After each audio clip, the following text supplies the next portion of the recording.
ಹೋಗ್ತಾರೆ ಭಕ್ತಾದಿಗಳು. ಅವರು ಬರೋಕ್ಕೆ ಈಗ ಆಗ್ತಾಯಿಲ್ಲ. ಅವರು ಬಂದು ದೇವಸ್ಥಾನ ಒಳಗೆ ಪೂಜೆ ಮಾಡಿಕೊಂಡು ಅವರು ಕುಟುಂಬ ಅನುಕೂಲ ಆಗಬೇಕಂತ ನಿಮ್ಮ ಕೈಲಿ ಮನೆ ಕೊಡ್ತೀವಿ ಸರ್. ದಯವಿಟ್ಟು ಇದನ್ನು ಮಾಡ್ತೀವಿ ಸರ್.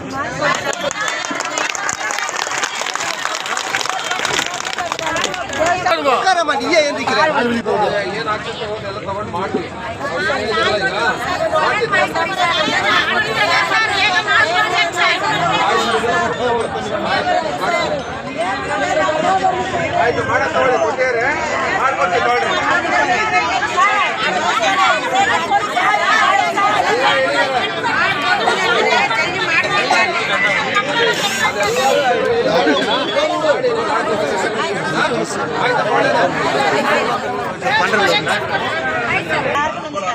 ಹೆಲ್ಪ್ ಮಾಡಿ ಒಳ್ಳೇದು ಮಾಡ್ಕೊಡಿಲ್ಲ. ಸಾಹೇಬ್ರಿಗೆ ಗೊತ್ತಾಗುತ್ತೆ ಇದು ಮೊದಲು ಸಣ್ಣ ದೇವಸ್ಥಾನ ಇಲ್ಲ ಸರ್, ಈಗ ದೊಡ್ಡದಾಗಿ ಬೆಳೀತಾ ಸರ್. ಭಕ್ತರ ಸಂಖ್ಯೆ ಜಾಸ್ತಿ ಆಗಿದೆ ಸರ್. ಇಲ್ಲಿ ನಿಲ್ಲೋದಕ್ಕೂ ಜಾಗ ಇಲ್ಲ. ಅದು 2 ರೋಡನ್ನು ಕ್ಲೀನ್ ಮಾಡ್ಕೊಂಡ್ರೆ ಸ್ವಲ್ಪ ಆರಾಮಾಗಿ ಫ್ರೀಯಾಗಿ ಭಕ್ತರು ಅನುಕೂಲ ಆಗುತ್ತೆ.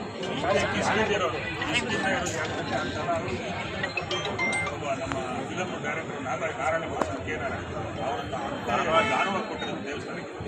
ಅದನ್ನು ಸಹ ಎಲ್ಲರೂ ಕೂಡ ಎಷ್ಟ ಎಲ್ಲರೂ ಆಮೇಲೆ ಅಲ್ಲಿ ತನಕ ಕೊಟ್ಟಿದ್ದೀವಿ ಎಕ್ಸ್ಟೆಂಡ್ ಮಾಡ್ಕೊಂಡು ಅಲ್ಲಿಗೆ ಸರ್ ಹೀಗಾಗಿದೆ ಸರ್. ದಯಮಾಡಿ ಮತ್ತೊಂದು ಮಾಡ್ಕೊಂಡು ಊರಲ್ಲಿ ಅಶಾಂತಿ ವಾತಾವರಣ ಬರುತ್ತೆ ಎಲ್ಲೂ ಕೂಡ ಮಾತಾಡಿದ್ದಾರೆ. ಅದೆಲ್ಲ ಇದ್ದರೂ ಕೂಡ ನಮಗೆ ಅದ್ರ ಬಗ್ಗೆ ಸಮಸ್ಯೆ ಇಲ್ಲ. ದೇವಸ್ಥಾನಕ್ಕೆ ಎಲ್ಲ ಭಕ್ತರು ಬರಬೇಕು, ಎಲ್ಲ ಜನರು ಬರಬೇಕು. ಅವರು ದೇವರ ಆಯ್ಕೆ ಕೊಟ್ಟು ಅವ್ರ ಇಷ್ಟಾರ್ಥ ಪೂರೈಕೆಯಲ್ಲಿ ಅಂತೇಳಿ ಇದನ್ನು ಭಾರಿ ಪರಿಶುದ್ಧವಾಗಿ ಕೆಲಸ ಮಾಡ್ತಾರೆ. ಅದು ಅವ್ರ ಮನೆಗೆ ಕೊಟ್ಟಿದ್ದಾರೆ. ನೀವು ತಹಸೀಲ್ದಾರರೆಲ್ಲ ಸೇರಿಕೊಂಡು ನಗರಸಭೆಗಳು ಸೇರಿ ಇದನ್ನು ಒಂದು ಒಳ್ಳೆಯದು ನ್ಯಾಯಯುತವಾದಂಥ ಹೋರಾಟ.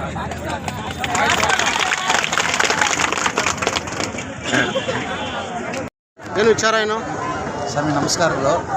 ಭದ್ರಾವತಿ ಜನರಿಗೆ ಕೇಳಿದ್ರೆ ಏನಂದರೆ ಇಲ್ಲಿ ಬಸ್ ಸ್ಟ್ಯಾಂಡ್ ಎದುರುಗಡೆ ಶ್ರೀ ಮಾರಿಯಮ್ಮನ ದೇವಸ್ಥಾನದ ಒಂದು ಇದೆ. ಈಗ ಹೆಚ್ಚು ಕಮ್ಮಿ ಅದು 100 ವರ್ಷ ದೇವಸ್ಥಾನ. ಆಗ ಅದು ಸಣ್ಣದಾಗಿ ಒಂದಿತ್ತು. ಈಗ ನಮ್ಮದು ಎಲ್ಲ ಜನ ಸೇರಿ ಭಕ್ತಾದಿಗಳು ಬೇರೆ ಜನನೂ ಸೇರಿ ದುಡ್ಡು ಹಾಕಿ ಈಗ ದೊಡ್ಡದಾಗಿ ಕಟ್ಟಿದ್ದೀವಿ. ಅಲ್ಲಿ ದೇವಸ್ಥಾನ ಮುಂದೆ 2 ಅಂಗಡಿ ದೇವಸ್ಥಾನಕ್ಕಂತ ನಮ್ಮ ಫಿಲ್ಮ್ ಡೈರೆಕ್ಟರ್ ನಾರಾಯಣ ಅವರ ಅತ್ತೆ ಒಂದು ಬರೆದು ಕೊಟ್ಟಿದ್ದಾರೆ. ಆದರೆ ನಮ್ಮವರು ಆ ಕಾಲದಲ್ಲಿ ರಿಜಿಸ್ಟರ್ ಮಾಡೋದಿಲ್ಲ. ಓಪನ್ ಆಗಿ ಹೇಳ್ಬೇಕಲ್ಲ, ಅದು ಅವ್ರು ಬರೆದು ಕೊಟ್ಟಿದ್ದು ಅಗ್ರಿಮೆಂಟ್ ನಮ್ಮ ಹತ್ರ ಇದೆ. ನಾವು ಅದು 2 ಅಂಗಡಿನ ಲಕ್ಷ್ಮಣ ಮನೋಂತರವರಿಗೆ ಬಾಡಿಗೆ ಕೊಟ್ಟಿದ್ದೀವಿ. 5 ತಿಂಗಳಿಗೆ 5,000 ರೂಪಾಯಿ. ಅವರು ನಮ್ಮ ಹತ್ರ 5,000 ರೂಪಾಯಿ ಬಾಡಿಗೆ ತಗೊಂಡು ಅವರು 5 ಜನರಿಗೆ ಬಾಡಿಗೆ ಬಿಟ್ಟಿದ್ದಾರೆ. ಒಳ ಬಾಡಿಗೆ ಬಿಟ್ಟಿದ್ದಾರೆ. ಯಾರಿಗೆ ಬಿಟ್ಟಿದ್ದಾರೆ ಅಂದರೆ ಸರಾಪ್ ಮಾರೋನಿಗೆ, ಪಾನಿಪುರಿ ಮಾರುವವನಿಗೆ, ಮತ್ತು ಏನೇನೋ ಇಲ್ಲಿ ವಿಷಯ ನಡೀತದೆ. ಈಗ ಇಲ್ಲಿ ರಾತ್ರಿ ಕುಡುಕನಿಗೆ ಏನು ಗೊತ್ತು? ರಾತ್ರಿ ಕುಡಿತಾನೆ ಇಲ್ಲಿ ದೇವಸ್ಥಾನ ಒಳಗೆ ಬಂದ್ ಮಾಡ್ತಾನೆ. ಅವನ ಮೇಲೆ ಬಟ್ಟೆ ಉಂಟ ಏನು ಉಂಟ ಅಂತ ಗೊತ್ತಾಗಲ್ಲ. ಈಗ ಇಲ್ಲಿ ಹೆಣ್ಮಕ್ಳಿಗೆ ಬರೋಕ್ಕೆ ಎಲ್ಲ ಹೆದರ್ತಾರೆ. ಇದು ಬಸ್ ಸ್ಟ್ಯಾಂಡ್ ಎದುರುಗಡೆ ಇರೋದ್ರಿಂದ ಇದು ಮೀನುಗಾರ ಬೀದಿ. ಅವರು ಹೆಸರು ಇರ್ಬೋದು, ಆದರೆ ಮೀನುಗಾರರಿಗೆ ಸಂಬಂಧ ಎಲ್ಲ ದೇವಸ್ಥಾನನೇ.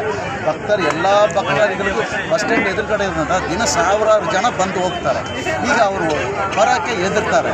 ಅದಕ್ಕೋಸ್ಕರ ದೇವಸ್ಥಾನ ಎಲ್ಲ ಆಫೀಸರ್ಸ್ಗಳು ಎಲ್ಲ ನೀವೆಲ್ಲ ಈಗ ನಾವು ಲಕ್ಷಾಂತರ ರೂಪಾಯಿ ಹಾಕಿ ಟೈಲ್ಸ್ ಮಾಡಿದ್ವಿ.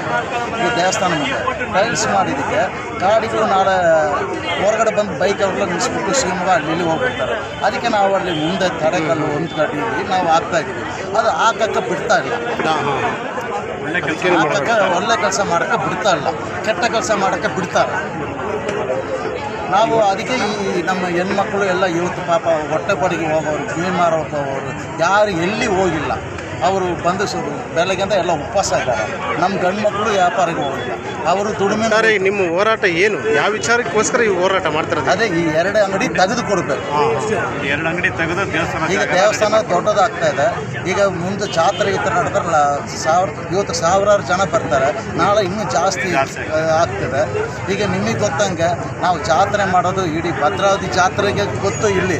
ಆದರೆ ಇಡೀ ಬೆಂಗಳೂರಲ್ಲ ಏನು ಹೇಳ್ತಾರೆ, ಏನಪ್ಪ ಭದ್ರಾವತಿ ಅಷ್ಟು ದೊಡ್ಡ ಜಾತ್ರೆ ಮಾಡ್ತಾರೆ, ಅವ್ರು ದುಡ್ಡು ಎಲ್ಲಿ ಇಟ್ಟಿದ್ದಾರೆ ಅಂತ ಹೇಳ್ತಾರೆ. ಅಂಥ ಪರಿಸ್ಥಿತಿಗೆ ನಾವು ಸಾಲ ಗೀಳ ತಗೊಂಡು ನಮ್ಮವ್ರು ನಾವು ಮಾಡ್ತೀವಿ. ನಾವು ಮನೆಗೆ 500 ರೂಪಾಯಿ, 4,000 ರೂಪಾಯಿ, 5,000 ರೂಪಾಯಿ ವಸೂಲು ಮಾಡಿ ನಾವು ಸ್ವಂತ ದುಡ್ಡು ಹಾಕಿ ನಾವು ನಮಗೂ ಅಲ್ಲ, ನಮ್ಮ ಮನೆ ಫಂಕ್ಷನ್ ಮಾಡ್ತಾ ಇಲ್ಲ, ಆ ದೇವಿಗೆ ಮಾಡ್ತಾ ಇದ್ದೀವಿ.